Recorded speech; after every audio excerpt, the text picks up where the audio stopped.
Imagine a national election where all the forecasts, all the polls, and all the expert analysis suddenly fall apart. A candidate once mocked by the media becomes president, not once but in country after country, from the United States to Hungary, from Brazil to Italy. This is the story of the rise of populism. But what exactly is populism? Why did it sweep across the world so suddenly? And why, in 2025, does it seem to be on the decline? The word populism comes from the Latin populus, meaning people.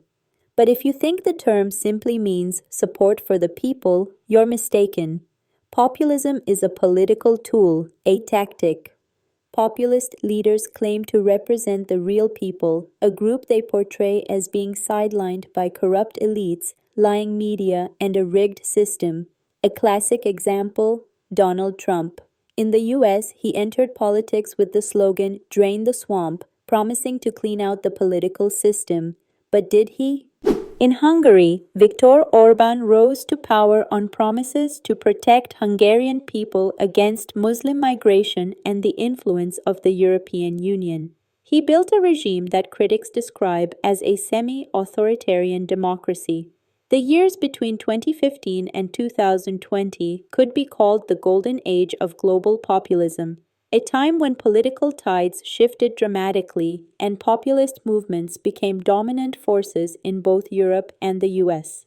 The most visible signs were Brexit in the UK and Trump's election in the US, but that was just the beginning.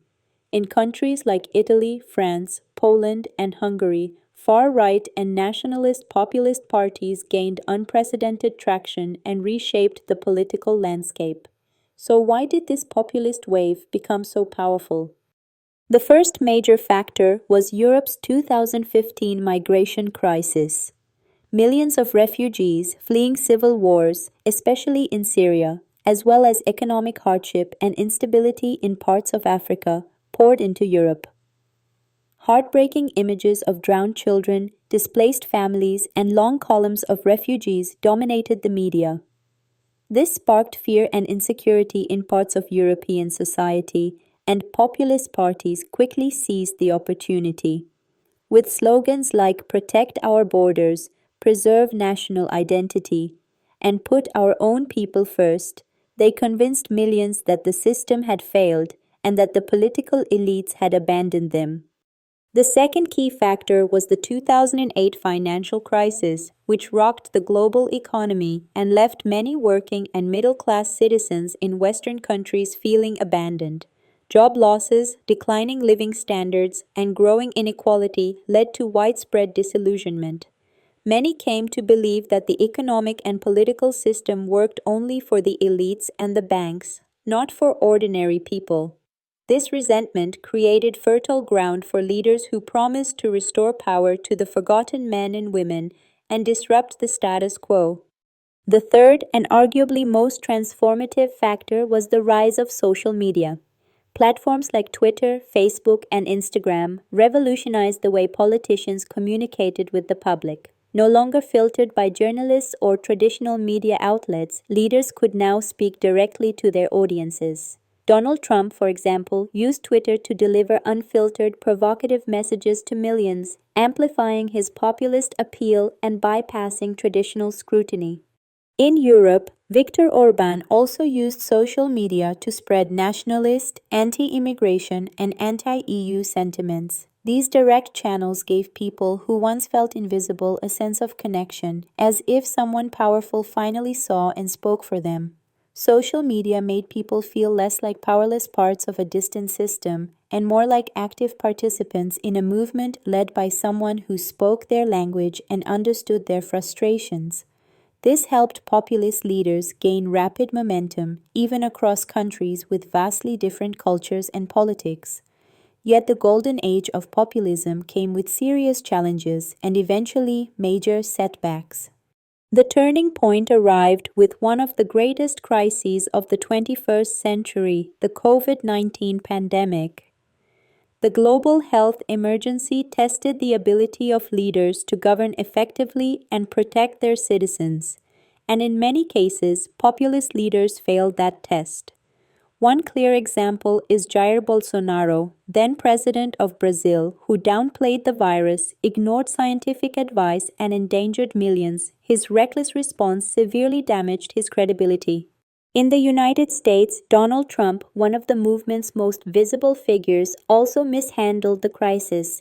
He initially dismissed the virus, later promoted anti-mask and anti-lockdown rhetoric, and polarized the public. His actions fueled widespread dissatisfaction and likely contributed to his defeat in the 2020 presidential election.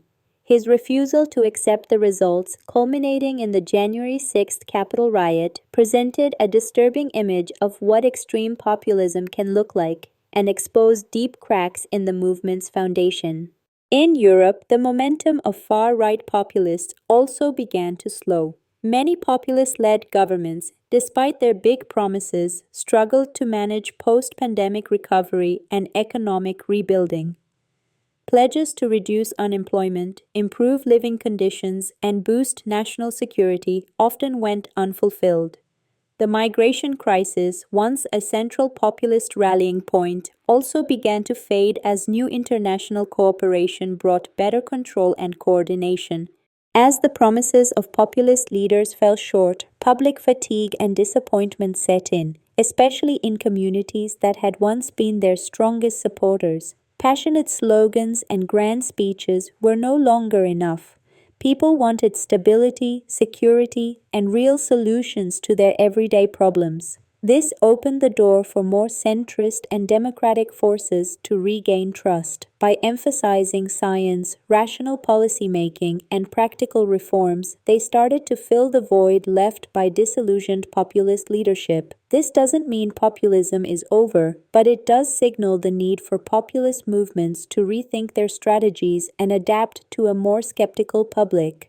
Despite the major setbacks populism faced in the late 2010s and early 2020s, the story doesn't end there. In fact, 2025 marks the beginning of a new chapter in European politics, one that could be described as the evolution of populism, but this time with a different face and updated tools. A prime example of this shift is found in Poland. For 2 decades, populism has played a significant role in the country's political landscape. The right-wing Law and Justice Party, led by Jarosław Kaczynski, has long dominated Polish politics. But now, a new and radically different figure has emerged on the scene, Sławomir Mencen. A young economist, Mencen is unlike traditional politicians. He's a popular YouTuber and an active presence on social media. Stylish and well-groomed, yet far more blunt and aggressive in his rhetoric than many of his predecessors, Mencen has managed to captivate a large segment of Polish youth. Unlike old-guard politicians who still rely on mainstream media, Mencen openly criticizes it, claiming these outlets are part of the corrupt elite system that must be dismantled. Instead of TV appearances and newspaper interviews, he chooses platforms like TikTok and YouTube, where he communicates directly with his audience, especially younger generations. Mencen's party has surged in recent Polish elections. Analysts describe the movement as a new form of populism that has bridged the generational divide. But this raises a question. Is Mencen merely a younger, more polished version of Viktor Orbán? Or are we witnessing the birth of something entirely new? Many political analysts now refer to this as technopopulism, a hybrid of traditional populist tactics and modern technological strategies. In technopopulism, leaders still use emotionally charged slogans, but they also harness the power of algorithms, social media targeting, and behavioral data to deliver customized messages to highly specific audiences. Mencen's team, for example, uses data from social media platforms to understand what messages work best for different demographics, by age, region, interests, or even personality type. This level of precision allows them to reach groups that older populist movements struggled to connect with. In short, technology has turned politics from a rhetorical game into one of precision engineering. Technopopulism also moves faster. These leaders can quickly adapt their messages, react to online trends, and ride viral waves in real time. This agility allows them to maintain high engagement and relevance, especially in a media environment defined by speed, emotional intensity, and short attention spans. All of this signals that while traditional populism may be fading, it is also transforming. It's becoming more data driven, media savvy, and digitally sophisticated. Rather than disappearing, populism is re emerging in a more modern, tech enhanced form, deeply shaped by the realities of the 21st century. As we move forward, analyzing this transformation in Poland and comparing it to similar developments in other countries may offer valuable insights into the future of both populism and democracy. We may be entering an era where political success depends not just on charisma or ideology, but on algorithms, analytics, and the mastery of digital platforms.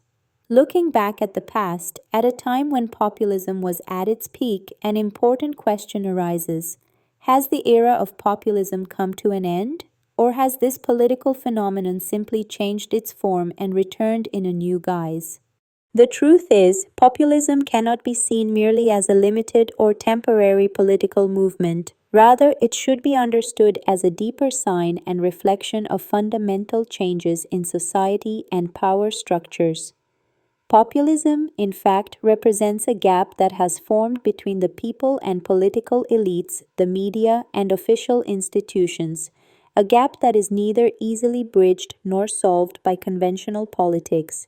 Over recent decades, many people have felt unheard, their concerns and struggles lost in the formal language of politics. Trust in traditional leaders and complex, rigid political jargon has sharply declined. In this context, populism emerged as a reaction and response to this need.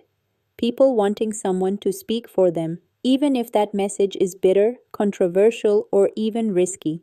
But this classic populism, known for nationalist slogans, patriotism, and sometimes anti immigrant and anti elite rhetoric, is no longer the only form it takes today. As we discussed earlier with technopopulism, the phenomenon has entered a new phase where social media and digital technologies play a decisive role. Populism no longer unfolds solely on speech stages or in newspapers and TV channels. It now lives in Instagram stories, short YouTube videos, and even in online comments and debates. This shift to the digital realm shows that populism is very much alive, but now adapted to the modern world. Traditional politicians and classic parties no longer hold sole influence. Instead, streamers, YouTubers, and social media activists have emerged with great power, giving voice to a new generation. These figures do not necessarily rise through official parties but emerge from the digital space and internet culture, becoming new political leaders.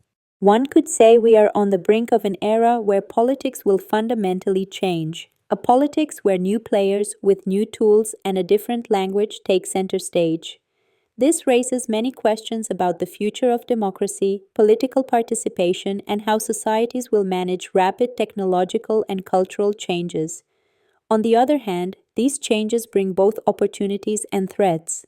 On one side, direct, unmediated communication with audiences has become possible, amplifying many voices. On the other, the risks of misinformation, social polarization, and the influence of smart algorithms shaping public opinion have increased. So, we can say that populism has not ended but has returned in a more complex, smarter, and digital form. This means it's still too early to make a final judgment. The political future of the world may no longer be decided in the meeting rooms of traditional parties, but on digital platforms among millions of users who watch videos, like, and comment every day. Ultimately, perhaps our future leaders won't be classic politicians, but those who today stream from their rooms with their phones and cameras, share their messages in short videos, and have built trust and popularity